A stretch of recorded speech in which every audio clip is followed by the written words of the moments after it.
السلام علیکم ورحمۃ اللہ۔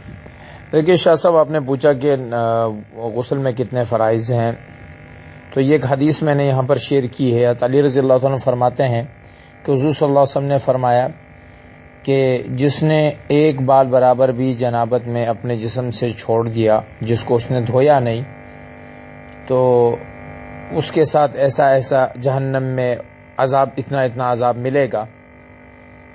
علی کہتے ہیں کہ اس کے بعد میں نے اپنے بالوں سے دشمنی شروع کی، اور علی رضی اللہ عنہ ہمیشہ اپنے بالوں کو منڈوا کے رکھتے تھے۔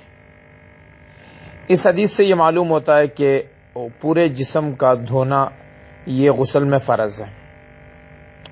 اب حضرت امام ابو حنیفہ رحمہ اللہ فرماتے ہیں کہ مزمزہ یعنی کہ منہ میں پانی ڈالنا کلی جسم کہتے ہیں، اور استنشاق یعنی ناک میں پانی ڈالنا یہ بھی فرض ہے، جبکہ دیگر ائمہ کہتے ہیں کہ وہ دونوں چیزیں فرض نہیں ہیں، سنت ہے۔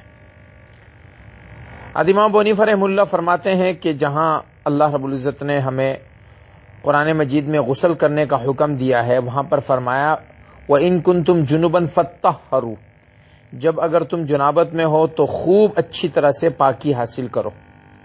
اور خوب اچھی طرح سے پاکی کا مطلب یہ ہے کہ تمہارا جو جسم باہر ہے اس پہ پورا پانی بہاؤ، اور اندرونی جسم میں جہاں جہاں تک تم پانی پہنچا سکتے ہو، تو منہ میں پانی پہنچانا ممکن ہے، ناک میں پانی پہنچانا ممکن ہے، تو ان دونوں کا دھونا بھی فرض ہے۔ لہذا مسلک امام ابو حنیفہ رحمہ اللہ میں یہ تین چیزیں، یعنی پورے منہ پر پانی، پورے جسم پر پانی ڈالنا، منہ میں پانی ڈالنا یعنی کلی کرنا، اور ناک میں پانی ڈالنا، یہ فرض ہے۔ باقی ائمہ کے نزدیک سے پورے جسم پر پانی ڈالنا جو ہے یہ فرض ہے، اور ناک اور منہ میں پانی ڈالنا یہ سنت ہے۔